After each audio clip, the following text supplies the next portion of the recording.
पिरियालो जे senior सहाफ़ी हैदर मस्तोई जी अमड़ घरवारी ॿिनि भाइरनि समेत 8 भातियुनि जे हादसे में अजल जो शिकार थियण वारो मामलो पीपल्स पार्टी अॻवान सैयद अवैस कादिर शाह, एसएसपी खैरपुर समीउल्लाह सूमरो, जमियत उलमा इस्लाम सखर ज़िले जे जनरल सेक्रेटरी मौलाना मोहम्मद सालिन, ऊंदड़ औरतुनि जे हक़नि लाइ जाखो ॾींदड़ समाजी अॻवान शाइस्ता खोसो समेत मुख़्तलिफ़ सियासी, समाजी, मज़हबी, वकील, सहाफ़ी बिरादरी, सिविल सोसाइटी, मिटनि माइटनि, अज़ीज़नि तोड़े इलाइक़ी वासियुनि तरफ़ां तॾे ते पहुची हैदर मस्तोई संदसि भाइर ऐं ॿियनि वारसनि सां हादसे में 8 भातियुनि जी फ़ौत थियण ते ताज़ियत कंदे दुख जो इज़हार कयो।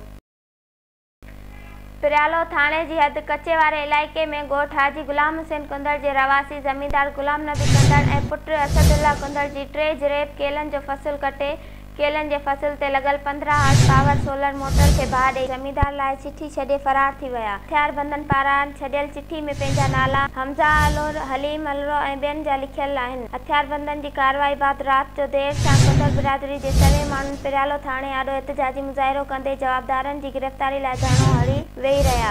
इन मौक़े ते मुज़ाहिरीन जी अॻवान सहाफ़ियुनि सां ॻाल्हाईंदे चयो त कुझु वक़्तु अॻु अलरा बिरादरी जे हथियारबंदनि गुलाम नबी कुंदड़ जे घर में दाख़िल थी हथियारनि जे ज़ोर ते मेयूं फुर करण जी कोशिश कई, जंहिंमें मुज़ाहिमत दौरान हथियारबंदनि गोलियूं हणी असांजे नौजवान खे सख़्तु ज़ख़्मी कयो। बिटशादी नगरी में पहिरीं रबीउल अव्वल जे सिलसिले में मरहबा या रसूलुल्लाह जी रैली कढी रबीउल अव्वल जे महीने खे भलीकार कयो वियो आहे ऐं मज़हबी तंज़ीमनि तरफ़ां रैली कढी शहर जो गश्त कयो वियो। हर पासे या रसूलुल्लाह जी सदाऊं गूंजण लॻियूं आहिनि। पहिरीं रबीउल अव्वल थींदे ई आशिक़ रसूल रोडनि ते निकिरी आया आहिनि ऐं हथनि में सख़्तु परचम खणी रबीउल अव्वल जे महीने खे ख़ुशि आमदीद कयो वियो आहे। पाकिस्तान सुन्नी तारीख़ जमात अहले सुन्नत ऐं ॿियनि पारां हाफ़िज़ अली असगर, कारी ज़ामिन अली ऐं ॿियनि जी अॻवानी में रैली कढी शहर जो गश्त कयो वियो। इन मौक़े ते आलमनि जो चवणु हो त रसूल पाक जो भलारो महीनो शुरू थियो आहे।